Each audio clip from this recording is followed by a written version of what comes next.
The man in the fake cop uniform was sobbing, real tears, real snot, real panic. "I didn't know this was illegal," he wailed, dropping his counterfeit badge like it was on fire. Behind him, one of my deputies, Jake, stood with his arms crossed, completely unimpressed. Deputy Laura thumped her radio and squinted at the scene. Tiffany, the self-proclaimed queen of the HOA, stood frozen in her bright blue tracksuit, watching her brilliant scheme crumble like a sandcastle in a storm. And me? I was leaning against a fence post on my ranch, sipping iced tea, while my goat Daisy chewed on a piece of police tape like it was just another Tuesday. It didn't start like this. A week ago, I was living in peace. My name's Benjamin Ben Caldwell, retired sheriff, current ranch owner, occasional barbecue master, and a full-time, mind-my-own-business kind of guy. After 30 years in law enforcement, I bought a slice of land just outside a growing subdivision in Arizona. I knew it came with an HOA, but my ranch was just beyond their official boundary. I thought I was in the clear. Then came Vanessa Hartley. Vanessa isn't your average nosy neighbor. She's HOA royalty, a woman who wields a clipboard like it's a scepter and spouts HOA rules like a suburban dictator. She dresses like she's auditioning for a Sparkle convention and talks in zoning ordinances.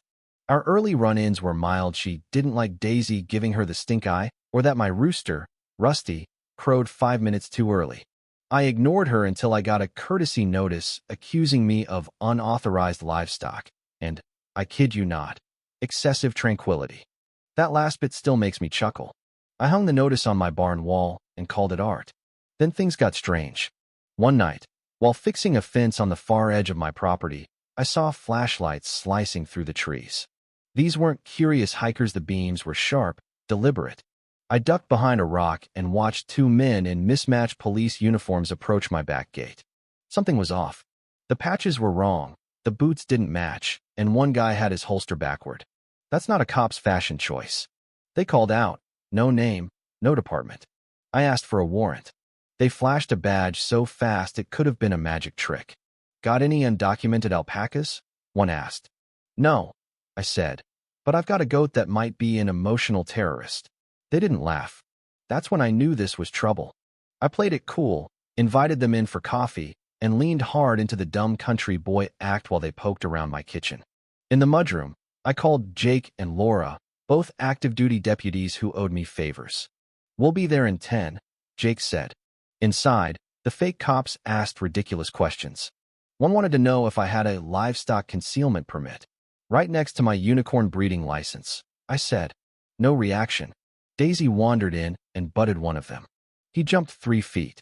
Then came the sound of tires on gravel. The fakes froze. I suggested they stay put. Moments later, Jake and Laura walked in, full uniform, radiating authority. The fakes went pale. "This community theater or a felony in progress?" Laura asked. One blurted, "We were hired. We're actors." 5 minutes later, Vanessa screeched up in her blue golf cart, a homemade siren taped to the roof. She stormed out like she was leading a charge. "Why are my officers being detained?" Jake asked. "Which department are they from?" She stammered. "HOA Auxiliary Enforcement." Laura burst out laughing, the kind of laugh that comes from years of dealing with people like Vanessa. Vanessa then accused me of harboring illegal fowl. "Daisy?" Laura asked. Daisy was on the porch, chewing the fake warrant. Vanessa pointed and yelled, "That goat's been threatening me for weeks." I shrugged. "She's just trying to understand you, Vanessa. It's not easy." Ethan, one of the fake cops, broke down crying, saying he thought it was a prank video and begged not to be arrested. Jake and Laura took statements, secured the actors, and warned Vanessa she'd hear from the county attorney. The sun set behind us. Tiffany's golf cart sat abandoned, and Daisy and I watched in silence. The next morning, Jake called. During the interview, one of the actors mentioned something Operation Sparrow Watch. Sounded like a bad band name. Later that day, Jake and Laura showed up in jeans, not uniforms, and slid a phone across my kitchen table. A blurry screenshot showed an email from Vanessa's Gmail, titled Neighborhood Justice Initiative Phase 1. She'd hired the actors through Craigslist, paid them in cash envelopes with HOA branding. Instructions included enter property confidently, and my favorite, don't be intimidated by livestock. They can smell fear. I sipped coffee to process. This was criminal impersonating officers, trespassing, unlicensed private security. That afternoon, Vanessa showed up again, clutching a folder and clipboard like she was delivering a royal decree. Mr. Caldwell, this is a formal HOA citation for unauthorized fencing and unpermitted animal shelters. She handed over photos, some clearly taken by a drone, with snarky notes and red circles. One page was just Daisy, labeled potential threat. Vanessa, are you spying on me? I'm documenting for community safety. You have no authority here. She launched into a speech about integrity and civic duty. I closed the folder and said, unless you've got a badge, a warrant, or a goat that can out-headbutt mine, you need to leave. She didn't take it well. The next day, an old friend, Detective Nathan Brooks, stopped by. Brilliant, eccentric, always in a trench coat.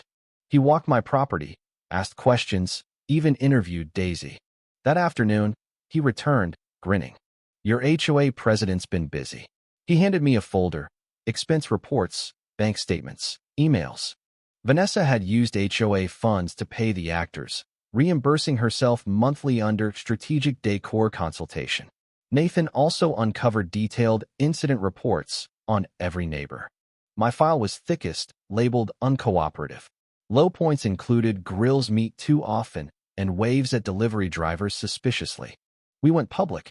I assembled a binder labeled Vanessa Gate and handed it to Greg, an HOA board member and fellow barbecue enthusiast. Oh Lord, he muttered, flipping pages.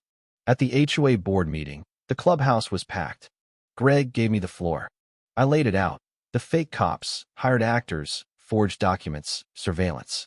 Reactions ranged from gasps to laughter. One woman read her file aloud. She was flagged for suspicious wind chimes. Vanessa tried to defend herself, claiming it was a visual demonstration team and discretionary. Then Nathan walked in with more fake aliases, forged zoning board applications, misuse of community resources. The board voted unanimously to suspend her presidency, pending investigation. Vanessa left in silence, her golf cart sagging like it knew. The real storm hit 2 days later when Nathan filed a formal complaint with the county prosecutor. Charges: impersonation of law enforcement, misuse of community funds, unauthorized surveillance, conspiracy to commit fraud under Arizona Title 13. The sheriff's office launched an investigation, issuing subpoenas. HOA board members testified.